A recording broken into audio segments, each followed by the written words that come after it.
Hello guys, कैसे हैं आप सभी लोग। बहुत बहुत स्वागत है आप सभी का मेरे यूट्यूब चैनल पर। तो बने रहें आप मेरे साथ सुनी अनसुनी कहानी पर। तो चलिए आज की कहानी हम शुरू करते हैं। आज की कहानी का नाम है कबूतर और बहेलिया की कहानी। पुराने समय की बात है। एक जंगल में बहुत बड़ा बरगद का पेड़ था। उस पेड़ पर बहुत सारे कबूतर रहते थे। वो जंगल में घूम घूम कर भोजन की तलाश करते और अपना पेट भरते थे। उन सभी कबूतरों में एक बूढ़ा कबूतर भी था। बूढ़ा कबूतर बहुत ही समझदार था, इसलिए सभी कबूतर उसकी बात माना करते थे। एक दिन उस जंगल में कहीं से घूमता हुआ एक बहेलिया आया। उसकी नज़र उन कबूतरों पर पड़ी। कबूतरों को देखकर उसकी आंखों में चमक आ गई और उसने अपने मन में कुछ सोचा और वहां से चला गया। लेकिन बूढ़े कबूतर ने उस बहेलिये को देख लिया था। दूसरे दिन भरी दोपहर में सभी कबूतर पेड़ पर आराम कर रहे थे। उस दिन वहां बहेलिया फिर आया और उसने देखा कि गर्मी की वजह से सभी कबूतर पेड़ पर आराम कर रहे हैं। उसने बरगद के पेड़ के नीचे जाल बिछाकर उस पर कुछ दाने बिखेर दिए और दूसरे पेड़ के पीछे छुप गया। कबूतरों में से एक कबूतर की नज़र उन दानों पर पड़ी। दानों को देखते ही उसने सभी कबूतरों से कहा कि देखो भाइयों, आज तो किस्मत ही खुल गई। हमें आज भोजन की तलाश में कहीं जाना नहीं पड़ेगा, उल्टा भोजन ही हमारे पास आ गया है।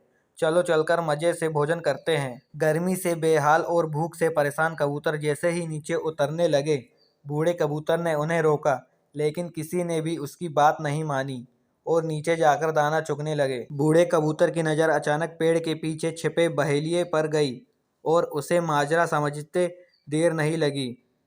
लेकिन तब तक बहुत देर हो चुकी थी। दाना चुगकर कबूतर उड़ने की कोशिश करने लगे, लेकिन सभी जाल में फंस चुके थे।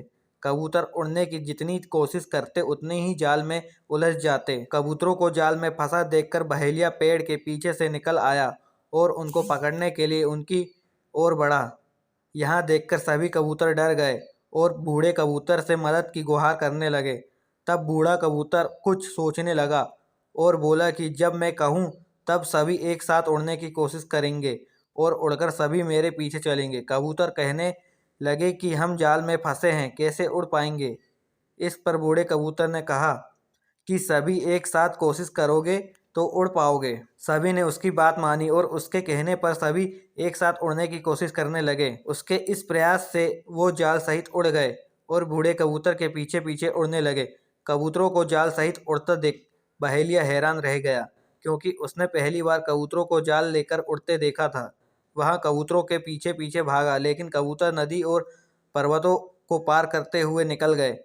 इससे बहेलिया उनका पीछा नहीं कर पाया। इधर बूढ़ा कबूतर जाल में फंसे कबूतरों को एक पहाड़ी पर ले गया, जहां उसका एक चूहा मित्र था। बूढ़े कबूतर को आता देख उसकी खुशी का ठिकाना नहीं रहा, लेकिन जब बूढ़े कबूतर ने सारा किस्सा सुनाया तो उसे दुख भी हुआ। उसने कहा कि मित्र, चिंता मत करो, मैं अभी अपने दांतों से जाल काट देता हूँ। उसने अपने दांतों से जाल को काट कर सभी कबूतरों को आज़ाद कर दिया। कबूतरों की खुशी का ठिकाना नहीं रहा। सभी ने चूहे को धन्यवाद दिया और बूढ़े कबूतर से क्षमा मांगी। कहानी से सीख। इस कहानी से यह सीख मिलती है कि एकता में ही ताकत होती है और हमें हमेशा बड़ों की बात माननी चाहिए।